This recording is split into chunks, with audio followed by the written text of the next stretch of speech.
a human princess in a sea of aliens, and she refused to bow. Around it, lesser satellites spun like children playing at rings.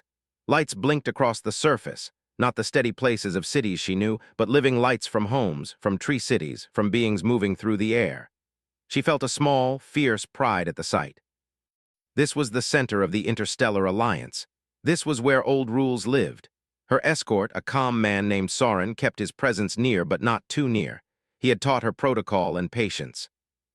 He had also taught her to keep her hands where she could see them and her face steady when strangers studied her. "Remember," he said softly, "they bow. It is what they do for visitors of rank. It is what they expect." Alara smiled without turning. Her hair lifted in the ship's slight spin. "I know what they expect," she said. "I also know what I expect." Soren's brow lifted like a question. She did not explain. There were things you explained when the moment came, and things you did not ruin with too much talk. The docking ring sealed with a small, polite chime.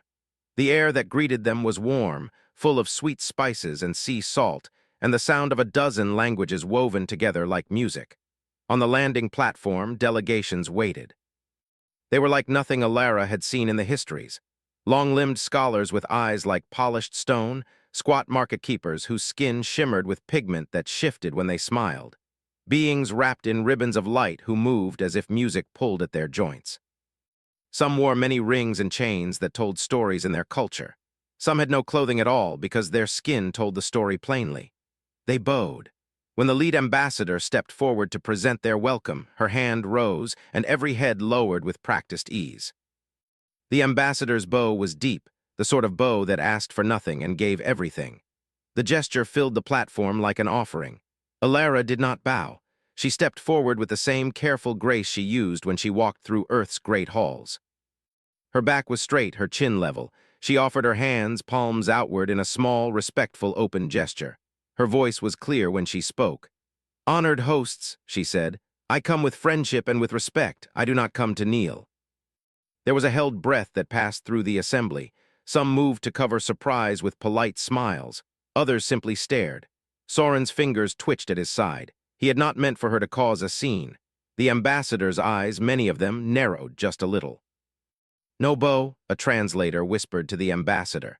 The ambassador's voice came back through the ship's speaker, smooth as a river rock. It was not rude. It was not kind. "We do not ask you to kneel, Princess of Earth. We ask for the custom of a greeting that honors our forms.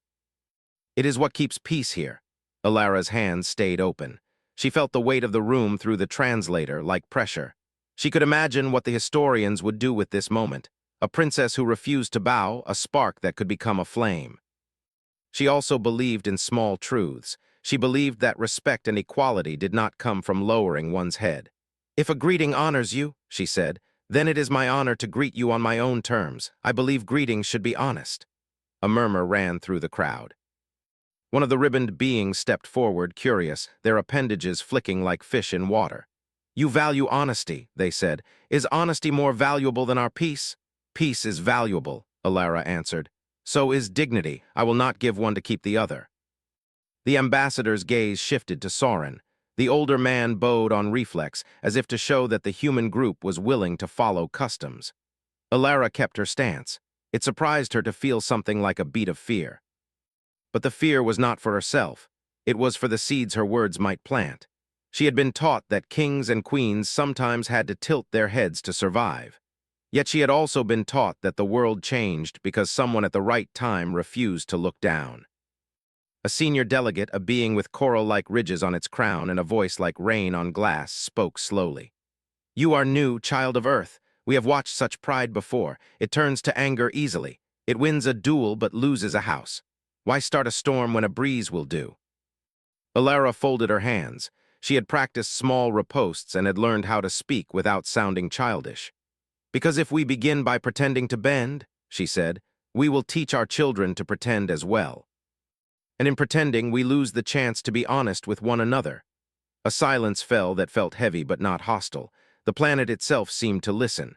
From the edge of the platform, a group of young aides watched with bright eyes. One of them, a small being whose skin reflected light like mother of pearl, stepped forward with a tray of small glass orbs. "We have a greeting," the aide said, placing an orb in Alara's hand. It is the Vastaric offering. You may hold it and speak. It will show us your truth.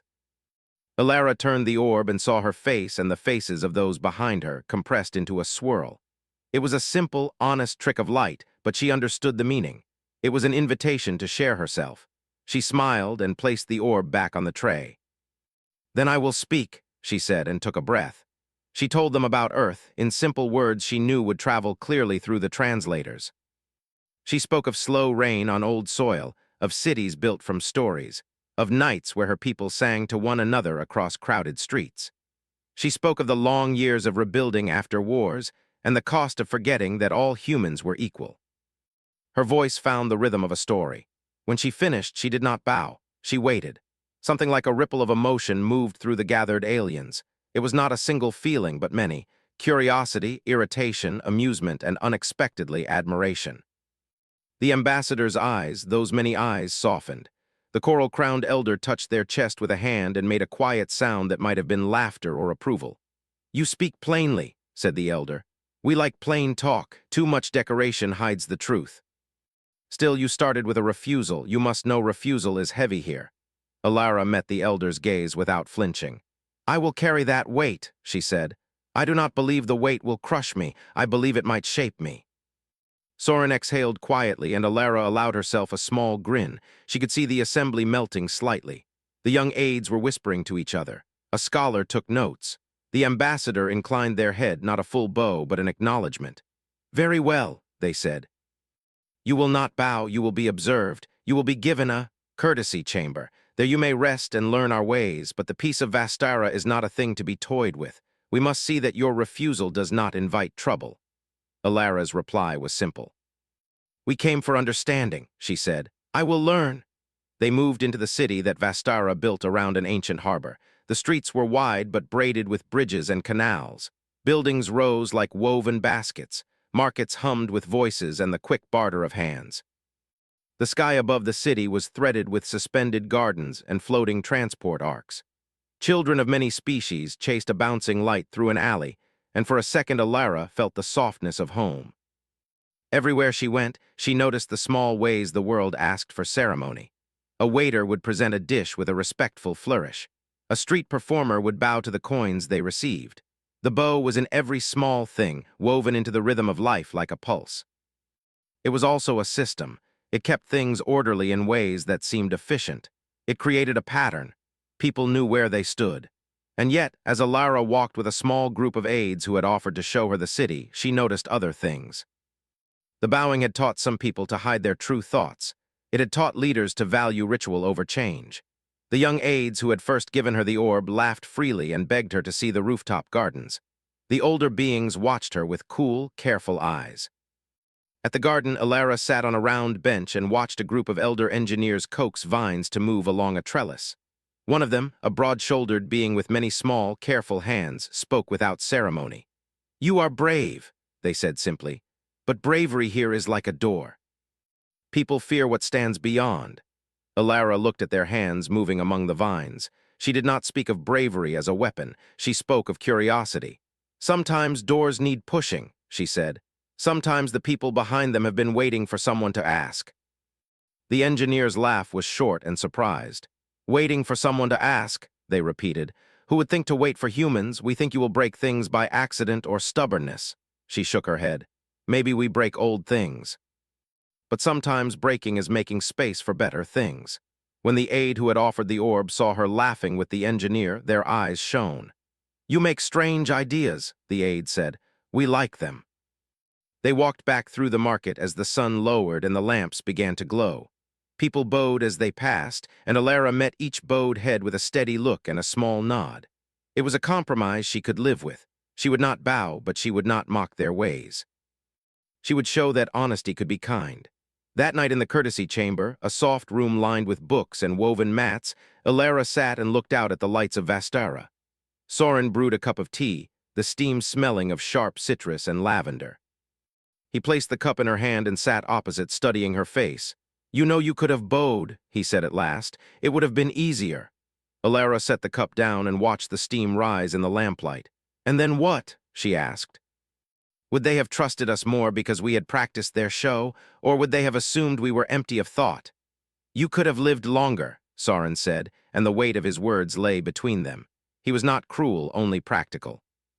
We are small on the galactic stage. She closed her eyes for a moment. The world was thick with noise beyond the chamber, laughter, the call of a vendor, the soft hum of distant engines. I do not want to be small in the only ways that matter, she said. I want to be true. Soren tapped the rim of his cup. Truth is thin sometimes, he said. It can be sliced by those who want power. Alara opened her eyes and smiled. Then we will bind it with cleverness. She lifted her cup. To cleverness, she said. Soren smiled, and for the first time in their time together, he bowed his head in a small, private gesture. It was not the show the aliens expected. It was a human moment of respect between two people who had chosen different paths. Alara drank the tea and felt the warmth spread in her chest. Outside, Vastara slept under a blanket of stars. Inside, in the city, stories shifted like the tides. Some would call her stubborn, some would call her rude, some would call her brave. None of those words mattered as much as the fact that she had spoken honestly and the planet had listened. In the morning, the assembly would meet. New eyes would watch her, and old traditions would test her. But for now, Alara let herself breathe. She was a princess with a crown she almost never wore, and she was in a sea of aliens who bent like reeds when the wind of ceremony came through.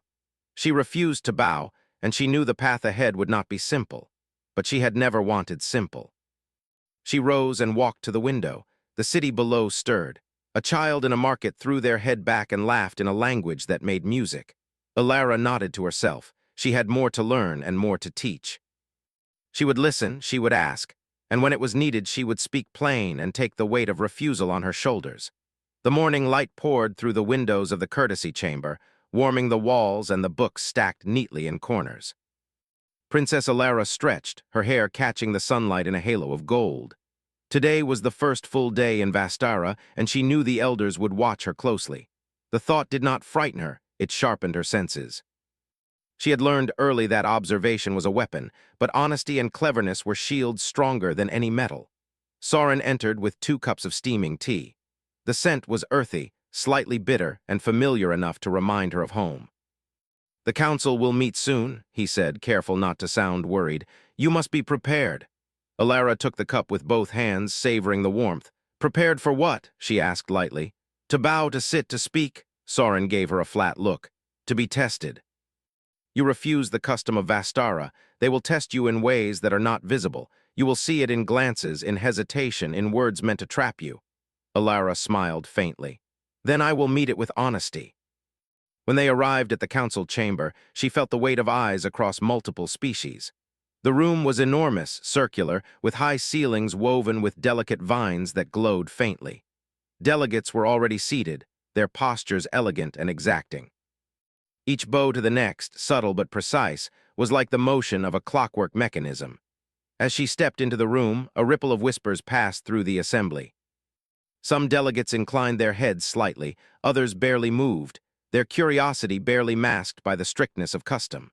Soren gave her a reassuring nod and took his place behind her.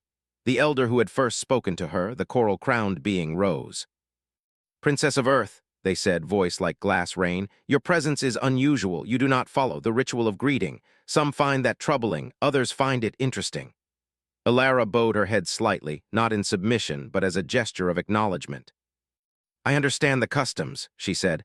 I choose to greet you in a way that is honest and respectful. A pause filled the room. One of the younger delegates, with skin like silver threads and eyes like molten gold, leaned forward. You speak of respect, they said, voice soft but clear. Yet you break tradition. How can you expect our cooperation when you do not follow the simplest rules? Alara met their gaze. Cooperation is built on understanding, not on fear of ritual. I hope that we can work together because we trust each other, not because we follow the same bow. The room murmured, a low hum of voices and gestures. Some leaned back in discomfort. Others leaned forward, intrigued. A few older delegates exchanged private glances, whispering in the common tongue of translation devices. The first challenge came quickly. A map of trade routes and star systems unfurled in the center of the chamber. Lines connected planets, space stations, and colonies. Some of the routes were unstable, overused, or threatened by environmental hazards. Delegates began pointing at routes, shouting in their languages, and the translators spun with the speed of confusion. Alara stepped forward. "May I?" she asked politely, gesturing to the map. Some heads nodded reluctantly. She studied the lines and connections, tracing paths with her finger, thinking carefully. "The system works, but it is rigid," she said. "If we allow flexibility and consider the needs of smaller colonies, we can prevent bottlenecks. A small change here," she indicated a cluster of routes, "will allow more traffic without overloading the central hubs." The assembly grew quiet. Even the coral-crowned elder tilted their head slightly. Alara continued, showing with clear examples how the rerouting would reduce delays and resource waste. She spoke with the calm precision of someone who had learned to solve problems not by force, but by thought. "You are young," said one delegate, a being covered in patterned scales. "And yet you see solutions we have overlooked. Why?" Alara thought for a moment. "Because we are taught to question. We are taught to look for ways to improve. I do not believe in following rules blindly if the rules prevent progress." Soren watched from the side, impressed despite himself. The assembly, once rigid and careful, now leaned in. Murmurs of approval traveled quietly through the ranks. One by one, the younger aides nodded, their excitement growing. They were beginning to see that the human princess could solve problems in ways their society had not imagined. By midday, Alara was invited to visit a trade hub near the floating gardens. The hub was alive with activity. Alien merchants trading goods of strange shapes and colors, floating vehicles carrying delicate cargo, and beings of all sizes negotiating prices with careful gestures. One vendor, a small creature with luminous eyes, approached her. "Princess of Earth," they said, "you do not bow, and yet you are here. Why?" Alara knelt slightly, not as a bow, but to be closer to the small being. "Because I respect you," she said simply. "I do not need to bend to show respect. I need only to listen, to understand, and to act with care." The vendor blinked, then smiled widely. "You are strange," they said, "but you make sense." As she walked through the hub, Alara observed how tradition shaped behavior. Some beings hid ideas behind protocol. Some deferred solutions because of rank. She began asking questions and listening carefully. Every answer she received added pieces to the puzzle. By the end of her visit, she had outlined a few small improvements for the hub. Changes in scheduling, better communication between traders, and ways to move cargo without unnecessary hierarchy. When she returned to the chamber that evening, she was met by a gathering of aides who had been secretly following her. "You change things without even trying," said one, their voice filled with admiration. "You do not bow, but the city listens to you." Alara smiled, placing her hands over hers. "We all have influence," she said. "It is a question of how we use it." Evening brought the first test of diplomacy. A minor crisis had arisen. Two factions of merchants disagreed over the rights to a floating garden for trade. The elders expected the solution to follow rigid precedent, favoring the older faction. The younger factions would protest but had no real voice. Alara was invited to mediate, and she stood before the groups. "I have listened to both sides," she said.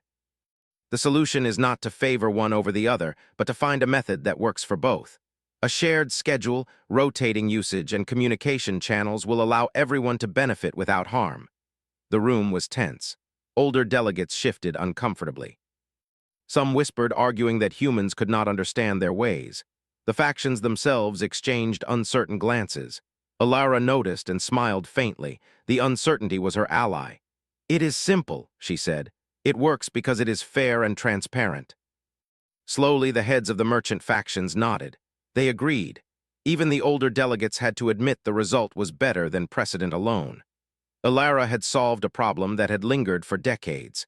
The assembly hummed with quiet amazement. Later, Soren asked quietly, "Do you realize what you just did?" Alara shook her head. "I solved a problem, that is all." "You showed that humans are clever," he said softly, "and that honesty, even when it goes against custom, can lead to solutions. You are making allies without a bow." The next day brought a deeper test, a meeting with the coral-crowned elder and several other senior delegates. They asked her to propose solutions for a planet struggling with environmental hazards, floods, unstable crops, and declining energy reserves. The council expected detailed technical reports, formulas, and procedural explanations. Ilara had prepared none of that. She relied on observation, questions, and clear reasoning. She began by listening to the delegates' complaints, tracing patterns in crop failures and flood timing. Then, in careful, simple words, she suggested changes in irrigation, crop rotation, and energy distribution. The elders exchanged glances, astonished. They had assumed humans would rely on technology alone, yet Ilara's solutions required understanding, observation, and clever scheduling. No violence, no force, just thought and clarity. "You understand more than most," said the coral-crowned elder, voice quiet and impressed. "How do you know so much without study?" Ilara smiled faintly. "Because study is not only reading books," she said. "It is watching, asking, and thinking carefully. Humans do this often because we live in crowded worlds with limited space and resources. We must solve problems every day or fail." By the time the sun dipped behind Vastara's floating gardens, whispers of admiration traveled through the chambers. Even delegates who had doubted her began to speak of her cleverness, her calm courage, and her unique approach to challenges. Some young aides began to mimic her gestures and phrasing, eager to understand the human method of problem-solving. Soren watched quietly, proud and cautious. "You are changing things faster than I imagined," he said. "Be careful, admiration is fragile here. Curiosity can turn to suspicion quickly." Ilara considered the city outside the window, the markets, the floating gardens, the lights that moved like living stars. "I am not afraid," she said. "The way to influence a world is to act honestly and clearly and without fear. The rest will follow." As night settled, Ilara felt a strange comfort.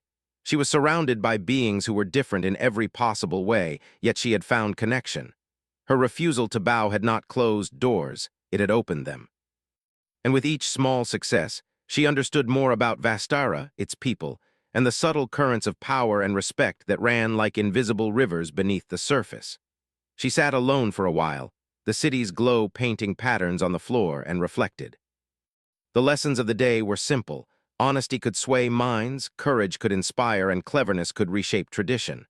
Her refusal to bow had not caused disaster. It had created opportunity. Tomorrow, the challenges would be greater. Factions would test her, traditions would push back, and hidden trials awaited. Yet she felt ready. She would continue to speak plainly, think clearly, and act with respect. In a sea of aliens, she would make her mark, not by bending but by standing tall. And in the quiet of her chamber, with Vastara sleeping around her, Princess Ilara allowed herself a small, confident smile.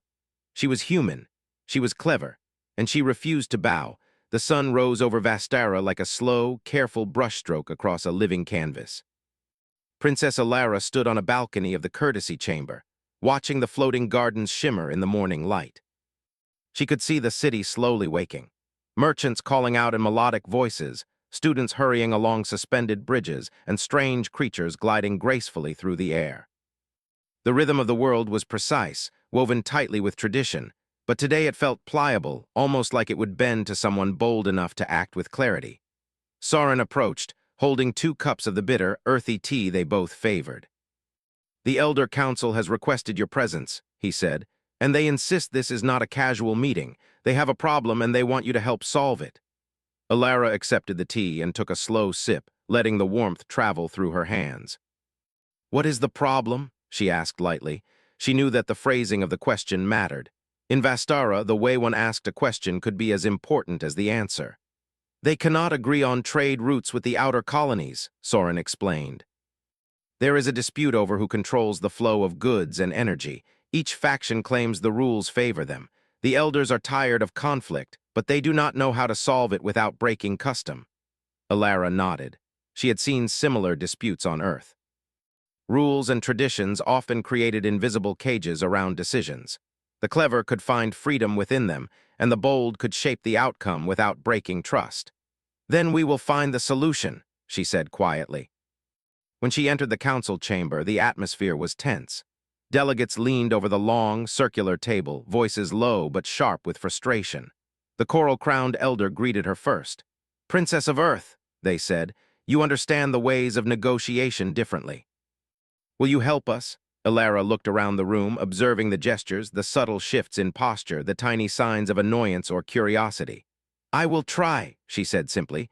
"I will listen first." Listening was her strongest tool. She heard the patterns of speech, the unspoken hierarchy, the fear of breaking tradition. She heard the young aides trying to speak and being cut off. She heard the older delegates clinging to precedent, and slowly she began to weave the threads together. The issue, she began, is not only who controls the routes but how information moves between colonies. If communication is slow, if one side assumes the other is dishonest, the routes will always be contested. We need clarity and equality in the flow of information. Some delegates frowned, but she pressed on. A shared schedule, transparent updates, and oversight from neutral parties will reduce disputes, and if each colony has a voice in planning, we respect their autonomy and maintain order. The room murmured. Some delegates leaned back in shock. Others whispered to one another, trying to understand her method. The elder council watched quietly, like predators assessing a curious new species. One of the older delegates, covered in metallic scales that reflected the morning sun, spoke sharply. "You propose change in ways that upset our hierarchy. How do you know it will work?" Alara met their gaze steadily. "I do not know for certain. But I know that ignoring the needs of smaller colonies guarantees failure. Flexibility and fairness will allow the system to work better than strict tradition alone." A young aide, whose skin shimmered like pearl, whispered to another, "She is clever. She sees things we cannot because she does not follow all the rules." Alara continued, drawing diagrams on the table using a simple light projector. Lines of energy, trade routes, and information flows appeared in luminous strands. "Here is the problem," she said, pointing to a cluster of lines that overlapped and twisted. "The central nodes are overworked. Here, too, communication is delayed. By adjusting the schedule and distributing responsibility, we remove tension and improve efficiency." Slowly, the murmurs of doubt transformed into quiet acknowledgement. The elder council exchanged looks, and for the first time, some of the older delegates leaned forward with interest. The metallic-scaled delegate spoke again, this time softer. "You are young, and yet your solution is simple, elegant, and clear. How do you achieve this clarity?" Alara smiled faintly. "On Earth, we are taught to observe, question, and experiment. We notice patterns, consider the consequences, and test our ideas. Tradition is useful, but only if it does not blind us to better solutions." By midday, the council had agreed to implement a trial of her suggestions. Alara watched quietly as the delegates began adjusting schedules, discussing communication protocols, and creating shared oversight teams. The process was careful, polite, and precise. No one shouted, no one forced compliance. They moved together, guided by logic and the simple clarity of her plan. After the council adjourned, Alara walked through the streets of Vastara with the young aides who had begun following her example. They were eager to see more of the city, to learn from her approach. "You do not bow," one said quietly, "and yet everyone listens. How is that possible?" Alara laughed softly. "Because listening is different from bowing. Bowing shows respect, yes, but it does not create understanding. Understanding comes from honesty, curiosity, and care." They reached a floating garden, where strange vines twisted into patterns that glowed faintly with the light of the city. Children played among the plants, and merchants passed carefully along the narrow paths. Alara knelt beside a small being tending to the vines. "You are clever," the being said, hands moving gently among the leaves. "You do not follow our rules, yet you achieve more than those who do." Alara touched one of the glowing leaves, careful not to disturb it. "Rules are useful, but not when they prevent solutions. Sometimes bending a rule or not following it creates space for better ideas." The being considered this and smiled. "Perhaps humans are strange, but strange can be good." Evening came with another challenge. The elder council requested her presence to resolve a dispute over energy distribution. A colony of light beings claimed that their energy needs were being ignored, while a group of scholars argued that the light beings were consuming too much. The disagreement was heated, but no one dared speak directly because of fear of breaking protocol. Alara stepped into the chamber, calm and steady. She listened to each side, nodding, asking simple questions, and repeating their concerns aloud to ensure understanding. "Both sides are right," she said at last, "and both sides can be satisfied. The solution is to schedule energy usage in shifts with shared oversight to prevent abuse and a system to report needs transparently. Everyone contributes, everyone benefits, and no one is left behind." The room grew quiet. Slowly, heads nodded, and some delegates even smiled. They had expected conflict, but she had offered clarity. Her refusal to bow, her steady honesty, and her cleverness had produced a solution that tradition alone could not have achieved. Later, Soren met her in the quiet corridors of the council hall. "You are changing things faster than I expected," he said softly. "They respect you, but respect can shift to suspicion if you are not careful." Alara nodded. "I understand. We must act carefully, but we cannot fear progress. If honesty and cleverness create tension, then tension is part of growth." That night, she walked alone through the floating gardens. The city glowed with thousands of lights like stars caught in glass. She thought about the people she had met, the young aides, the curious vendors, the elder council, and the delicate balance of tradition and innovation. She stopped at the edge of a garden, watching water flow over suspended platforms. It reminded her of Earth, the rivers winding through cities she had seen as a child. The lesson was clear. Whether on Vastara or Earth, solutions came not from fear or submission, but from careful thought, observation, and courage. In her chamber, she reflected on the day's lessons. She had seen how human ingenuity could bridge gaps, how honesty could create trust, and how courage could open doors that tradition had kept closed. She had solved disputes, proposed systems, and quietly won the admiration of those who had doubted her, and she had done it all without a single bow. Soren placed the cup of tea in her hands, sitting beside her. "Tomorrow will bring more tests," he said. "They will be harder." Alara smiled. "Then we will meet them as we have today, with thought, clarity, and respect. If they test us, we will show them that honesty and cleverness are stronger than fear of change." Outside, Vastara shimmered under the light of multiple moons. Inside, Princess Alara felt the quiet thrill of accomplishment. She had navigated the first challenges with care and intelligence. The city, once rigid and impenetrable, had begun to bend, not because she demanded it, but because she had shown a better way. As she looked at the glowing plants and the flowing water, she whispered to herself, "Tomorrow, we do more. We listen, we learn, and we lead without fear. We will show them the strength of humanity, not through bending, not through force, but through courage and thought." And with that, she allowed herself to rest, knowing that in the sea of aliens, she was not just a visitor. She was a presence. She was a mind to be reckoned with. She was a human who refused to bow. The sun rose slowly over Vastara, casting soft light across the floating gardens and the suspended bridges that connected the city. Princess Alara stood at her chamber window, watching the activity below. She had learned much in the past days, about customs, about patience, and about the subtle currents of influence that ran beneath the polite surface of the city. Today promised new challenges, yet for the first time she felt a quiet confidence. She had proven herself capable, not by bending to tradition, but by using her mind, her honesty, and her careful observation. Soren entered with 2 cups of tea, as he always did. "The council is calling for a final assembly," he said.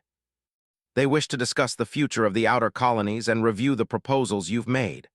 Alara accepted the tea, letting the warmth flow through her hands. She had anticipated this meeting for days. The council would test her, yes, but they had also begun to trust her insights. "Then we shall go," she said, a steady determination in her voice. The chamber was filled with delegates from every corner of Vastara. Their forms were varied, some with flowing, iridescent skin, others with multiple arms or glowing appendages, some so small that they could float through gaps in the railings. All of them had watched her closely over the past days. Some with curiosity, others with skepticism, and a few with admiration. The coral-crowned elder stood first, their many eyes reflecting the morning light.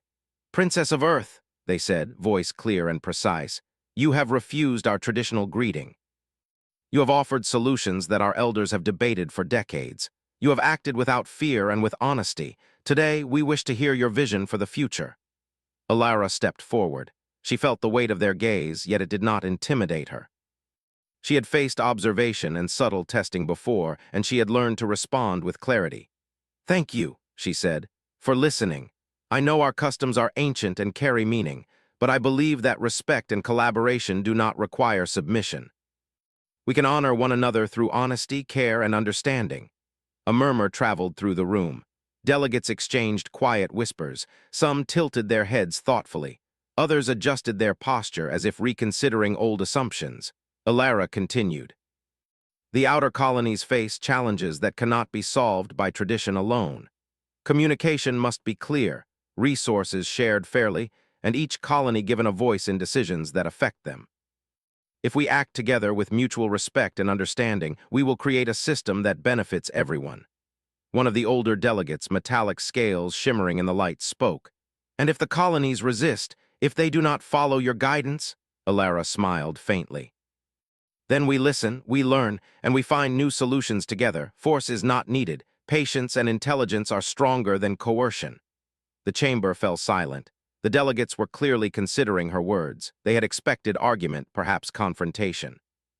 Instead, they were met with calm reasoning and clear thought. A younger delegate, eyes like liquid gold, stepped forward. "You do not bow," they said softly, "yet you have earned our attention. How is it possible that someone who refuses our ritual can gain influence?" Alara looked directly at them. Influence comes from respect, not submission, from clarity, honesty, and care. If we act with integrity, we earn trust, even if we do not follow every tradition. The coral-crowned elder nodded slowly. "You have shown us a new way to lead," they said. "Perhaps we have relied too heavily on custom and hierarchy. Your approach is enlightening."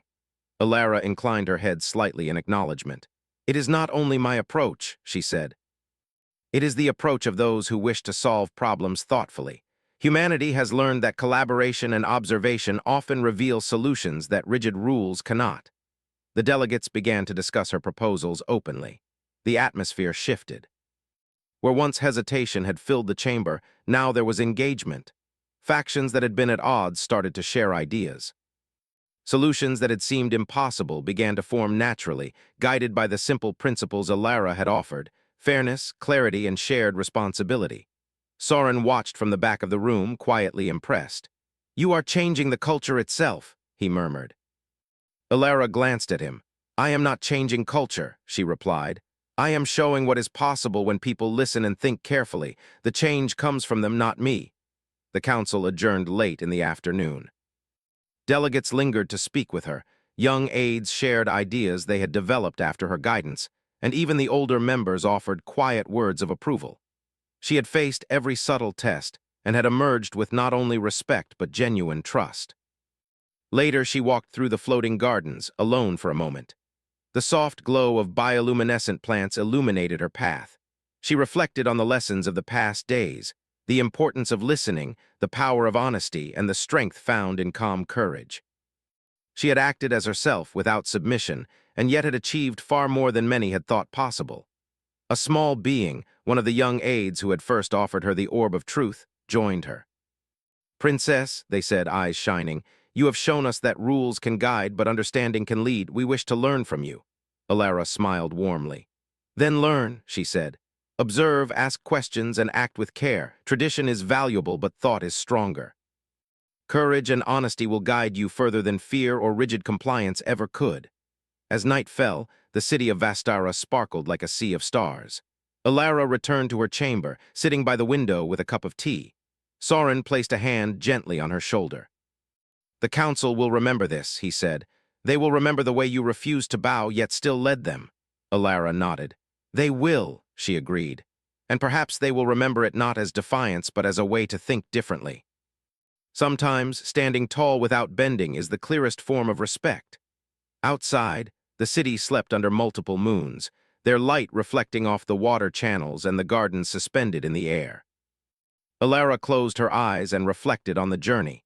The initial surprise and skepticism, the careful listening, the creative solutions, and the quiet victories that had rippled through the city. She had proven that humanity could contribute to the galaxy, not by force, but by courage, intelligence, and honesty.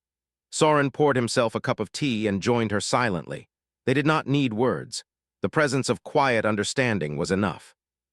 The next morning, the council summoned her for a final audience. The chamber was filled with delegates who now greeted her with a mixture of respect and curiosity.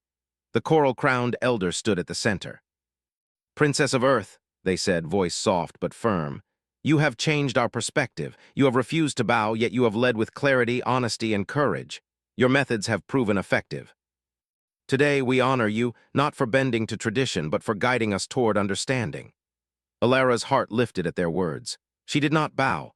Instead, she inclined her head slightly, a gesture of acknowledgement and mutual respect. The delegates nodded, their expressions a mixture of admiration and acceptance. Your people will always be welcome here, the elder continued. Your ideas will be shared, your presence remembered. You have shown us the strength of honesty and cleverness. You have shown us the value of human thought. Alara smiled faintly. Thank you, she said. It is my hope that we continue to learn from one another, not as subjects or masters, but as equals. After the meeting, she walked through the city with the young aides who had followed her example. The markets were alive with conversation, but the tension that had marked the past days had vanished. People spoke openly, exchanged ideas, and shared insights. It was a subtle transformation, but a real one. A vendor approached her with a tray of glowing fruits.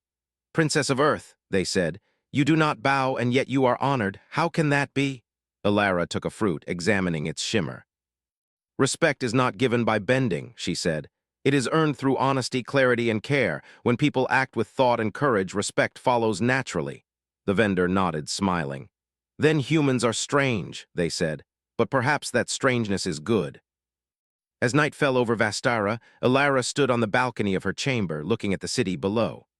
The lights glowed like stars, the water channels reflected the moons, and the floating gardens swayed gently in the air. She thought of Earth, of her family, of the people who had raised her to stand tall. She had come to a sea of aliens and refused to bow, and yet she had found a place of understanding, respect, and trust. Soren joined her quietly. You have done more than I expected, he said. Alara smiled. I have done only what humans do best, she said softly. We observe, we think, we act with courage, and we speak honestly. That is all it takes to make a difference, even in a world that seems impossible to change. Together, they watched Vastara glow beneath the moons, a city of tradition and innovation, now touched by the quiet power of honesty and cleverness. Princess Alara had proven that humanity could thrive in a sea of aliens, not by submission, not by bending, but by standing tall, thinking clearly, and refusing to bow. And in the quiet of the night, with the city alive beneath them, she felt the truth of it deeply. Sometimes courage is not in fighting, but in standing firm. Sometimes respect is not demanded, but earned. And sometimes the simplest act of honesty can change an entire world. Princess Alara smiled to herself, knowing that she had left her mark on Vastara and that humanity had shown its strength, not through force, not through fear, but through the quiet power of thought, honesty, and courage. The stars above shone brightly, reflecting the promise of new beginnings and endless possibilities. And so, in a sea of aliens, a human princess stood tall, unbowed, and victorious in the truest sense, by respect, by wisdom, and by the unmistakable power of being human. A human princess in a sea of aliens, and she refused to bow.